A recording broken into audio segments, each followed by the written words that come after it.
और थोड़ी भी देर नहीं की जा सकती। नदी का किनारा टूटकर गिर चुका है। गोमती का घर देखा मैंने अभी अभी, आंखों के सामने पानी में मिल गया।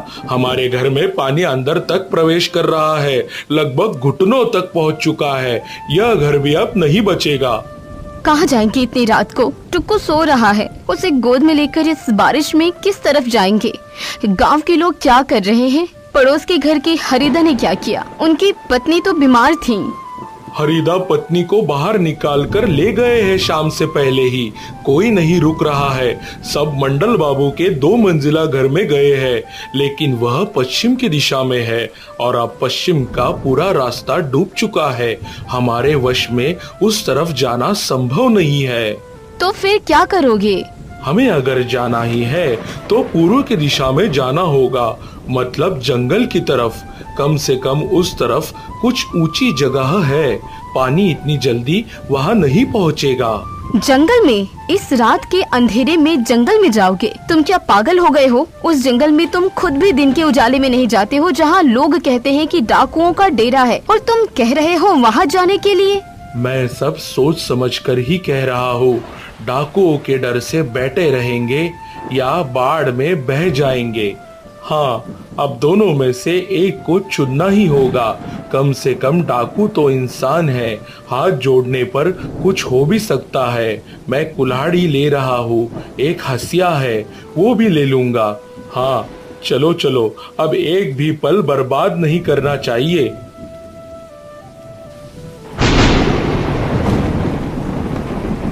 पापा, मेरे पैर कीचड़ में डूब रहे हैं, अब और चल नहीं पा रहा हूँ। कहाँ जा रहे हैं हम? हमारा घर कहाँ है? घर पानी के नीचे समा गया है बाबू। अब नई जगह ढूंढनी होगी हमारे रहने के लिए। पापा, इस जंगल में बाघ है। माँ कहती है जंगल में भूत रहता है और डाकू भी रहते हैं। मुझे डर लग रहा है पापा। डरने की कोई बात नहीं है बाबू, पापा है ना, और भूत बोलकर कुछ नहीं होता। माँ तुझे डराने के लिए कहती है बाबू। पापा, मैं बड़ा होकर तुम्हारी तरह लकड़हारा नहीं बनूंगा। मैं पक्का मकान बनाऊंगा जो पानी में कभी नहीं बहेगा। तुमको और माँ को उस घर में रखूंगा। जल्दी एक जगह ढूंढो रहने की। कोशिश कर रहा हूँ सुनीति, इस कीचड़ में चलना आसान बात नहीं है। मेरे खुद का भी पैर फिसल रहा है, लेकिन रुकने से नहीं चलेगा, आगे बढ़ना ही होगा।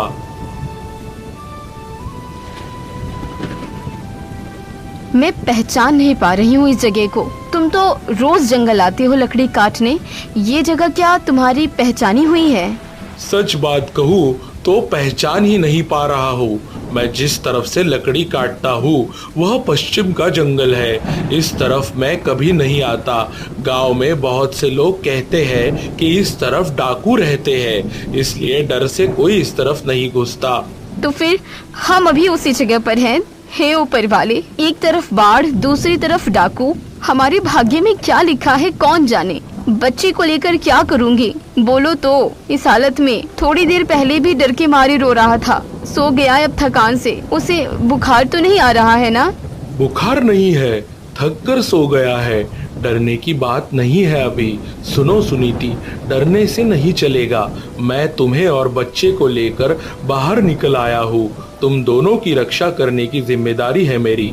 और डाकू अगर मारना ही चाहे तो मारेंगे, लेकिन पानी में डूबकर मरने से तो लड़कर मरना अच्छा है ना। मैं सारी जिंदगी गांव के बाहर नहीं गई, मायके से तुम्हारे घर आई, उतनी ही तो दुनिया है मेरी। और आज रात के अंधेरे में इस भयानक जंगल में खड़ी हूँ। लग रहा है कि कोई सपना देख रही हूँ। चलो आगे बढ़ें। इस पेड़ के नीचे बैठे रहना भी अब सुरक्षित नहीं है। चलो, उस तरफ लग रहा है कि थोड़ी पथरीली जमीन है, उधर जाने पर कुछ आसरा मिल सकता है।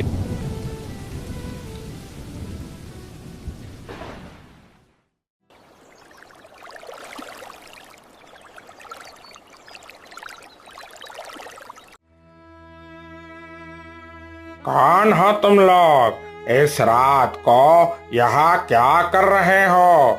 जानते नहीं हो ये किसका इलाका है? तेरे हाथ में वह क्या है? कुल्हाड़ी फेंक दे जमीन पर अभी, वरना अच्छा नहीं होगा। भैया, कुल्हाड़ी फेंक रहा हूँ। मैं लकड़हारा भोला हूँ, नदी के किनारे गांव से आ रहा हूँ। बाढ़ में हमारा घर बह गया है। बच्चे और पत्नी को लेकर जान बचाने निकला था। अंधेरे में रास्ता भटक गया हूँ। किसी के मुंह की बात पर विश्वास नहीं करते हम लोग। कितने किस्म के लोग आते हैं यहाँ चोरी छिपे देखने। वैसे तेरी शक्ल देखकर लग तो नहीं रहा कि तुम लोग मुसीबत पैदा करने वाले लोग हो, लेकिन यह सरदार को समझना होगा। चल, सरदार के पास लेकर जा रहा हूँ तुम लोगों को। भागना मत। नहीं भैया, भागेंगे नहीं। कहाँ भागेंगे? पीछे पानी है, सामने तुम लोग, चारों तरफ से रास्ता बंद है। सरदार के सामने बोलना सब। चलो। सरदार, एक परिवार मिला है जंगल में, लकड़हारा बोलकर परिचय दे रहा है खुद का। बाढ़ में घर बह गया है बोल रहा है। रास्ता भटक कर इस तरफ चले आए हैं। अब आप जो बोलेंगे वही होगा। मार कर भगाऊं या रखूं? पास आ रे लकड़हारे, देखूं तो तेरी शक्ल। मैं विक्रम हूँ, इस जंगल का राजा कहते हैं लोग मुझे। लेकिन देख रहा है ना अभी राजा के शरीर का हाल। इस बरसात में कहीं जा नहीं पाता, कुछ कर नहीं पाता। लेटे लेटे गुफा की छत देखता हूँ सारा दिन। सरदार, मुझे और मेरे परिवार को मत मारिए। गरीब लकड़हारा हूँ मैं। मुझे मार कर कोई लाभ नहीं है आपका। मेरे पास कुछ भी नहीं है। जो था सब पानी बहा ले गया। आप चाहे तो आपके लिए हम लकड़ी काटेंगे, पानी लाएंगे, जो बोलेंगे वो सब करेंगे। सिर्फ जान की रक्षा कीजिए हमारी। मैं डाकू हूँ, खूनी नहीं, जो इंसान पत्नी और बच्चे को लेकर बाढ़ में जान हथेली पर रखकर भागा चला आया हो। उसे मारने जितना नीच मैं अभी नहीं हुआ हूँ। मैं भी एक दिन गृहस्थ ही था।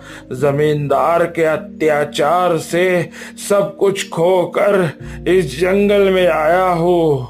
दया कीजिए सरदार, हम पर दया कीजिए। तुझे आश्रय दूंगा इस गुफा में। बरसात जब तक कम नहीं होती तब तक रहोगे तुम लोग यहाँ। लेकिन एक समस्या है, यहाँ खाना नहीं है। हम खुद भी बिना खाए बैठे हैं 3 दिनों से। इसके पहले 2-4 कच्चे केले खाकर बिताए हैं हमने दिन। सरदार, मैं लकड़हारे की पत्नी सुनीति हूँ। हम आपका उपकार कभी नहीं भूलेंगे। देख रहे हो सरदार का हाल, लग रहा है बहुत दिनों की बीमारी है। छाती के भीतर इतनी मात्रा में कफ जमा है कि ठीक से सांस भी नहीं ले पा रहे हैं। नींद में भी आवाज आ रही है और बाकी लड़कों की आंखें भूख से धंस गई हैं। मुझे भी दया आ गई देखकर। सोचा था भयानक इंसान होंगे, मार डालेंगे हमें, लेकिन सरदार ने थोड़ा भी गुस्सा नहीं दिखाया, बल्कि आश्रय दिया हम लोगों को। लेकिन सबके खाने की व्यवस्था कैसे करेंगे हम? हम भी तो बिना खाए आए हैं। हमारे पेट में भी आग जल रही है।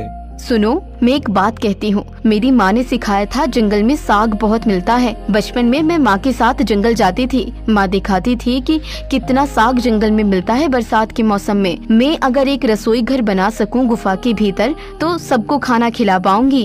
गुफा के भीतर रसोई घर कैसे करोगी? चूल्हा बर्तन कहाँ है? तेल भी नहीं है, ना मसाला है। क्या देकर पकाओगी? मिट्टी से चूल्हा बनाऊंगी। पत्थर तो है ही गुफा में। तुम सूखी लकड़ी इकट्ठा करके रखो भीतर। डाकुओं से कहकर जंगल से साग पत्ता मंगाऊंगी। मैं व्यवस्था करती हूँ, थोड़ा भरोसा रखो मुझ पर।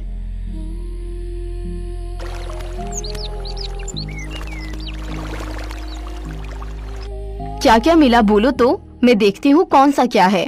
वाह, बहुत बढ़िया। इन सबको मिलाकर एक तरी बनाया जा सकता है, लेकिन नमक कहाँ मिलेगा? नमक नहीं होगा तो खाने का स्वाद ही नहीं होगा। नमक है, हमारे पास थोड़ा नमक है। सरदार हमेशा कुछ नमक कुछ मसाला रखते हैं गुफा में, वो सब दूंगा तुम्हें। हमारे पास पकाने के लिए जो कुछ है सब तुम्हारा है। तब तो हो जाएगा। लेकिन भाभी, सच कह रहा हूँ तुमसे, मैं 12 साल से डकैती कर रहा हूँ, लेकिन किसी ने कभी हमारे लिए खाना पकाया होगा यह नहीं सोचा था।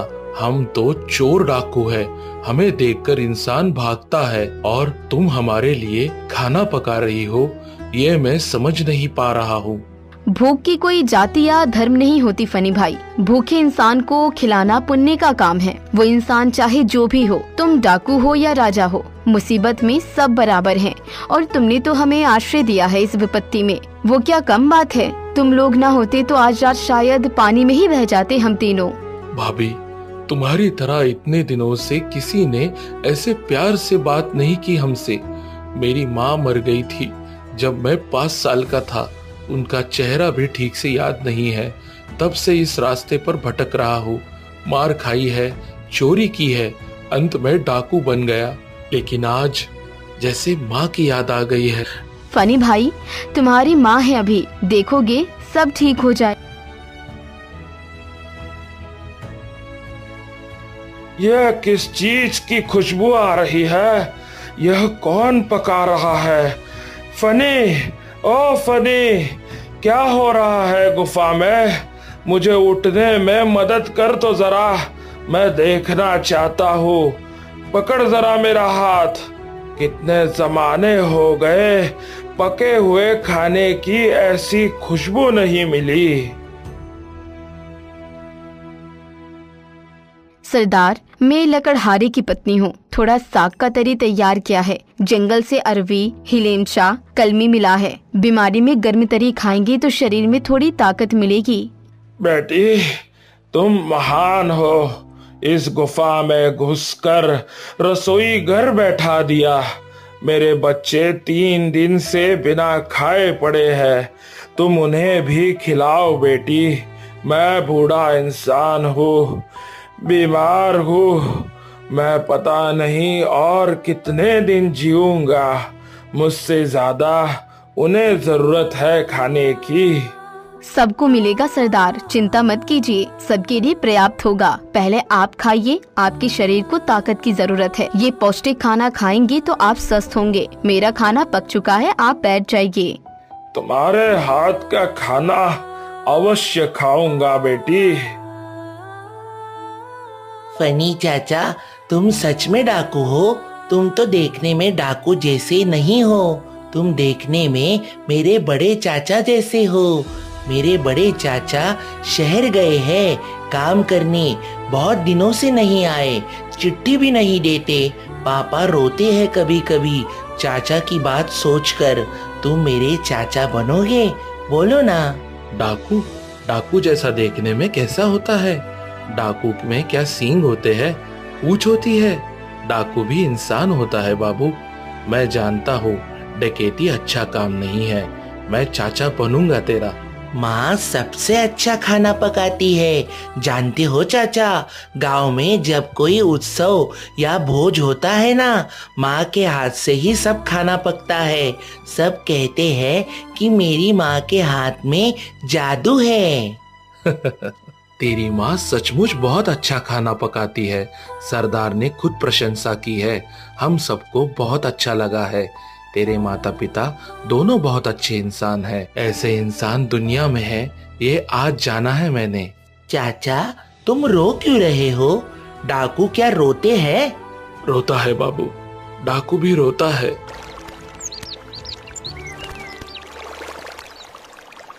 सुनीति, बाहर देखो एक बार। जहाँ तक आग जाती है सब पानी ही पानी है। गांव, मैदान, खेत सब डूब चुके हैं। लग रहा है जैसे समंदर उतर आया हो तट पर। हमारा घर जहाँ था वहाँ शायद अब मछलियाँ तैर रही होगी, लेकिन इस गुफा के भीतर पानी नहीं आ रहा है। ऊपर वाले ने ही हमें यहाँ भेजा है दया करके। गांव में रहते तो आज बह जाते। इस गुफा ने ही हमारी रक्षा की। और रसोई घर में देखो मैंने कितना कुछ इकट्ठा कर लिया है। फनी भाई और उनकी टोली के लड़के रोज जंगल से जो ला रहे हैं सब जमा हो, पर्याप्त जुगाड़ हो गया है। कल पोठी मछली की तरी बनाऊंगी। तुमने इस गुफा को घर ही बना दिया है सुनीति। तुम्हारे ऊपर मुझे पूरा भरोसा था और तुमने उसे सच कर दिखाया है। सब लोग तुम्हें लेकर गर्व महसूस कर रहे हैं। हमारी यही उदारता शायद उन्हें एक दिन सचमुच बदल देगी। फनी, मेरा समय खत्म होने को आ रहा है। इस सीने के भीतर जो बीमारी घर कर चुकी है वह अब नहीं जाएगी। मैं जानता हूँ फेफड़ों में सूजन हो गई है। मैं अब ज्यादा दिनों का नहीं हूँ, तब से जानता हूँ। लेकिन तुझसे एक बात कहना चाहता हूँ। सुन, अच्छी तरह से सुन, क्योंकि यही शायद आखिरी बात है मेरी। सरदार, ऐसी बातें मत कीजिए, अभी बहुत दिन है आपके पास। रहने दे, अब झूठी सांत्वना मत दे। मैं मरने से नहीं डरता, मौत तो आएगी ही। डर सिर्फ एक ही बात का है, यह जीवन किसी को कुछ भी देकर नहीं जा सका। क्या देकर जाना चाहते हैं आप? सुन, उस लकड़हारे की पत्नी सुनीति ने हमारे लिए जो किया है वैसे किसी ने कभी नहीं किया।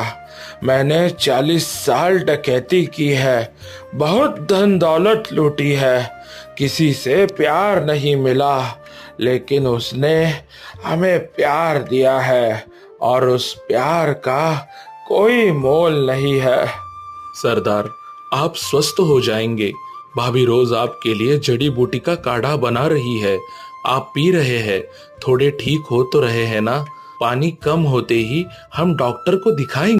नहीं रे, डॉक्टर अब क्या करेगा, लेकिन ये एक चीज है मेरे पास। क्या चीज? इस गुफा के पीछे एक गुप्त कमरा है। पत्थर हटाने पर भीतर जाता है। वहाँ कुछ पैसे रखे हुए हैं जो जीवन भर मैंने जमा किए हैं। हाँ, वो अन्याय के पैसे हैं, लेकिन वह पैसा अगर अच्छे काम में लग जाए तो शायद पाप की थोड़ी माफी मिल जाएगी। आप क्या करना चाह रहे हैं फिर? वो पैसा मैं उस लकड़हारे के परिवार को देना चाहता हूँ। वो एक नया जीवन शुरू कर सकेंगे बरसात के बाद। वो जो लड़का है ना टुकू, वो पढ़ाई लिखाई कर सके और एक पक्का घर बना सके अपने माता पिता के लिए। सरदार, आप बहुत अच्छे हैं। सुन, बात पूरी करने दे। और फनी, तुझसे भी कह रहा हूँ, यह डकैती छोड़ दे बेटा। इस जीवन में कुछ नहीं है। ये क्या जीवन है?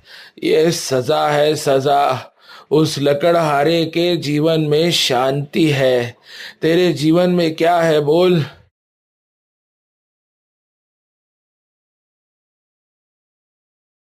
सरदार चले गए भोला भैया, नींद में ही चले गए। हम अनाथ हो गए।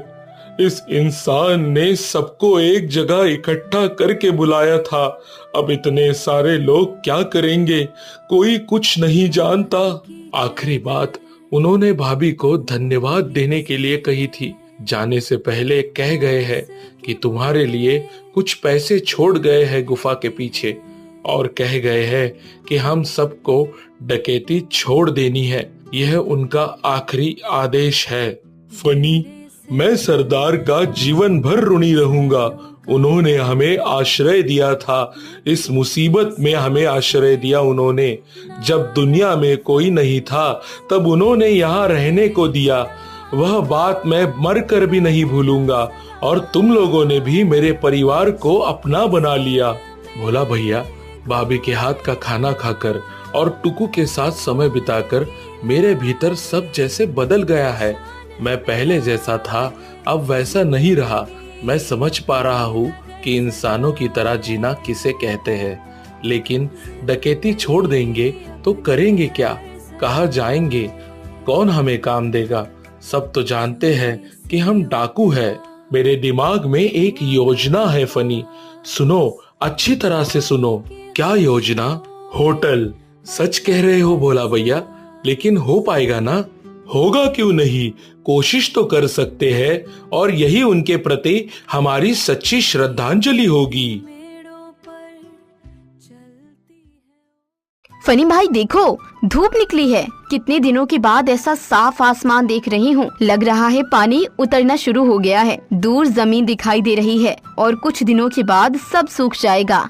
सब ठीक हो जाने पर तब हम नए सिरे से शुरू करेंगे। मेरे पति ने तुमसे होटल की बात कही है। तुम्हारी टोली के लड़के क्या कर रहे हैं? उनसे बात की तुमने? भाभी, तुम्हें एक बात बताऊं, हमारी टोली के लड़के सब राजी है, एक ने भी ना नहीं कही।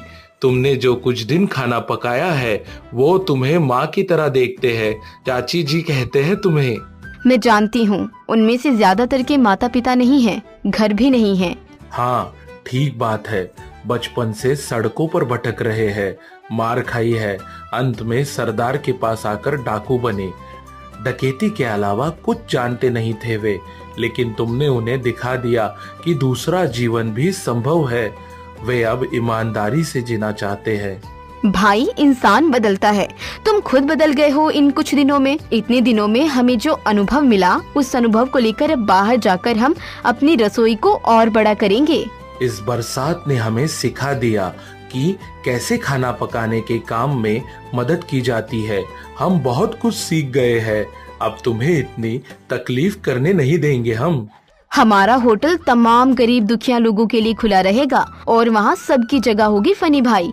तुम्हारी टोली की, सब लोगों की और अनगिनत गरीब परिवार और पूरे गांव की। हमारा ये रसोई घर बहुत से लोगों का भला करेगा। भाभी, तुम सिर्फ खाना बनाना नहीं जानती, तुम्हारा दिल भी बहुत बड़ा है।